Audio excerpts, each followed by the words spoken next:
بسم اللہ الرحمن الرحیم۔ السلام علیکم۔ نواب اکبر خان بگٹی کا آبائی قبیلہ بار خان حاجی کوٹ ہے۔ نواب اکبر بگٹی کے بچپن کا نام شہباز خان تھا۔ ابتدائی تعلیم ڈیرہ بگٹی سے حاصل کی، بعد میں ان کے والد مہراب خان نے ایچیسن کالج میں داخل کروایا۔ وہ ابھی زیر تعلیم تھے کہ 1939 میں ان کے والد صاحب وفات پا گئے تو نواب اکبر بگٹی صاحب نے نوابی کی ذمہ داری سنبھالی اور تعلیم مکمل کرنے کے بعد 1944 میں باقاعدہ سردار کی حیثیت سے فعال ہوئے۔ نواب صاحب کی 3 بیویاں تھیں، ایک بگٹی، ایک پٹھان اور ایک کا تعلق سندھ سے ہے۔ پہلی بیوی سے 4 بیٹے سلیم، ریحان، طلال، سلال، دوسری سے ایک لڑکا جمیل اکبر اور 2 بیٹیاں ہیں، تیسری سے ایک بیٹا ہے۔ 28 نومبر 1946 کو مری بگٹی قبیلے کے 2 سردار دودا خان مری اور نواب صاحب نے ایک درخواست کے ذریعے برطانوی حکومت سے مطالبہ کیا کہ ان کے قبائلی علاقے بھی کلات فیڈریشن میں شامل ہونے چاہیے، کیونکہ اس وقت بلوچستان کے 2 حصے تھے، کلات اور برٹش بلوچستان۔ اگرچہ انہیں ابتدائی دنوں میں سیاست کا شوق نہیں تھا، لیکن 1947 میں برطانیہ کے زیر انتظام بلوچستان کی پاکستان یا انڈیا میں شمولیت کے سوال پر جو محدود ریفرنڈم ہوا، اس میں انہوں نے پاکستان کے حق میں ووٹ ڈالا تھا۔ قیام پاکستان کے بعد 1950 میں Nawab Akbar Bugti agent to governor general council رکن بننے کے دوران مشیر بنے۔ 1958 میں ضمنی الیکشن جیت کر حکومت کا حصہ بنے۔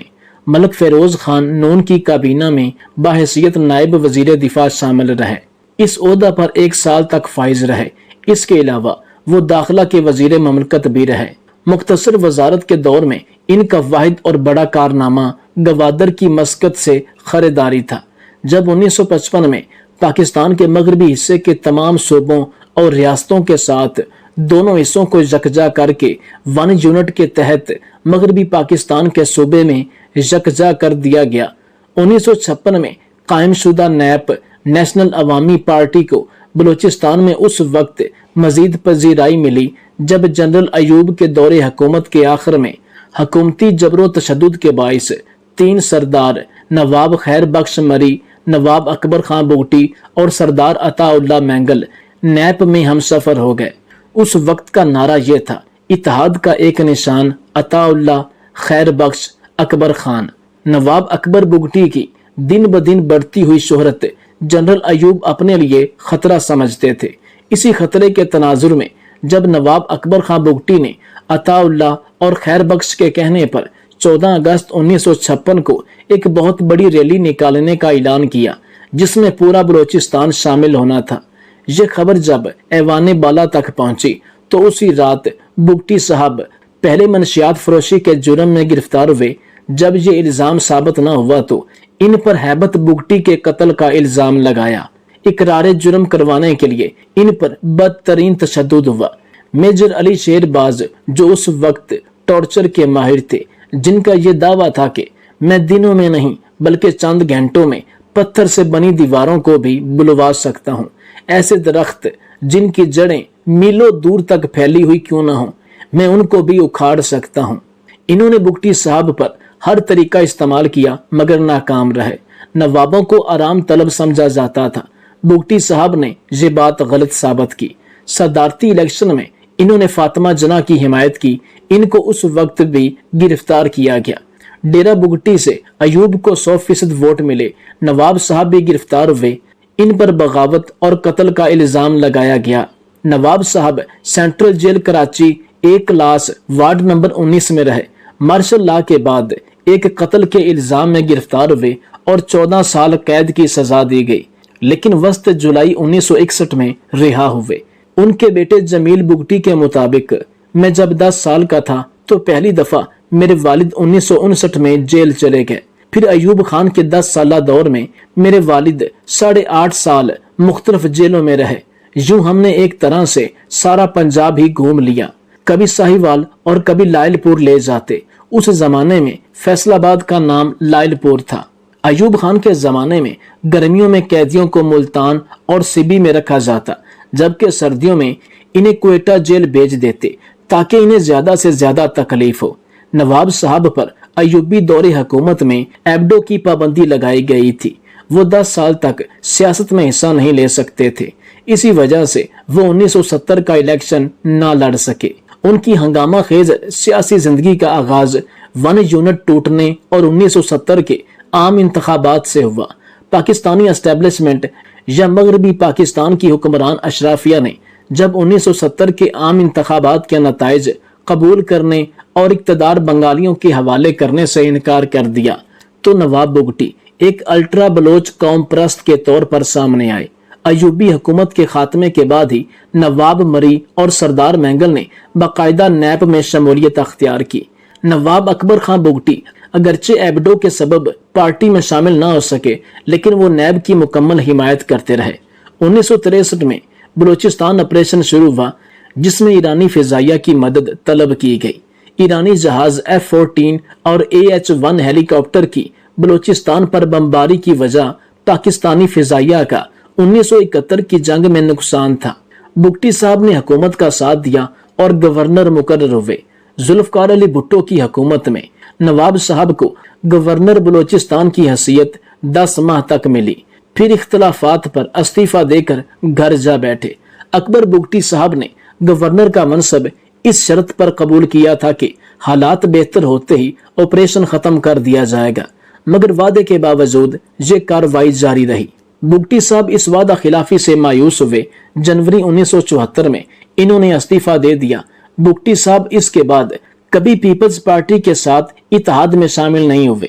1980 میں نواب صاحب نے سیاسی حکمت عملی کا انوکھا اور منفرد طریقہ اختیار کیا۔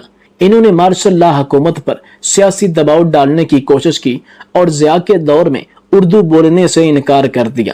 انہوں نے ہر جگہ اپنی مادری زبان میں تقریریں کی، پھر 1988 کے انتخابات میں اردو بولنا شروع کیا۔ 1988 کے انتخابات میں نواب صاحب نے آزادانہ طور پر حصہ لیا۔ انہوں نے بلوچ نیشنل الائنس کی رہنمائی کی اور انتخابات میں کامیابی کے بعد وزیر اعلیٰ بلوچستان مقرر ہوئے۔ 1989 میں اکبر بگٹی نے نواز شریف سے اتحاد کیا، وزیر اعلیٰ بلوچستان بنے۔ 16 اگست 1990 کو جمہوری وطن پارٹی کی داغ بیل ڈالی۔ 1992 میں اپنے وارث سلیم بگٹی کے قتل کے بعد وہ کوئٹہ، اسلام آباد واپس نہیں آئے، بلکہ انہوں نے عملی سیاست سے کنارہ کشی اختیار کر لی تھی۔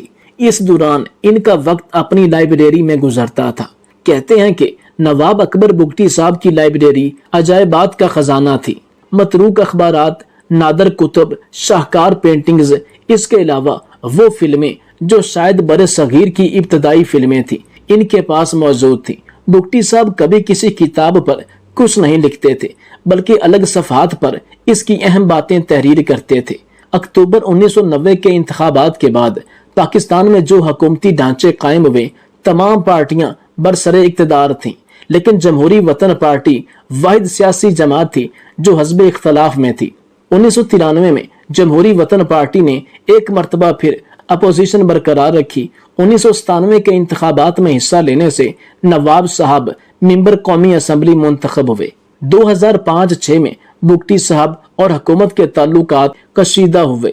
بگٹی صاحب سوئی اور ڈیرہ بگٹی کے سرکاری منصوبوں میں اہل علاقہ کی شمولیت چاہتے تھے۔ وہ چاہتے تھے کہ اداروں میں نوکریاں مقامی افراد کو ملیں، فوجی چھاونی ڈیرہ بگٹی اور سوئی سے ختم ہو۔ 1 سال کے دوران انہوں نے کئی بار مرکزی حکومت کے نمائندوں سے مذاکرات کیے، جو ناکام رہے۔ بلوچستان کے لیے ترقیاتی منصوبوں پر بگٹی قبیلے کو ویسے ہی تحفظات تھے جیسے سی پیک پر پختونخوا کو تحفظات تھے، مگر سی پیک کے وقت جمہوری حکومت موجود تھی تو یہ تحفظات APC بلا کر بات چیت کے ذریعے حل کرنے کی کوشش کی گئی، مگر 2006 میں مکہ لہرانے والا کمانڈو موجود تھا اور وہ ہر مسئلہ بذریعہ طاقت حل کرنا چاہتا تھا۔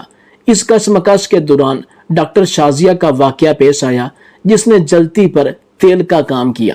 Doctor Shazia Pakistan petroleum limited میں ملازم تھی۔ ادارے کی سیکیورٹی فوج کے حوالے تھی۔ ڈاکٹر شازیہ کے مطابق پاک آرمی کے کیپٹن حماد نے اس کو جنسی زیادتی کا نشانہ بنایا تھا۔ ڈاکٹر شازیہ کے ساتھ پیش آنے والا واقعہ پہلا نہیں تھا، مگر اس نے نواب صاحب کو مزید غصہ دلایا۔ انہوں نے پیش آنے والے تمام واقعات کی انکوائری کا مطالبہ کیا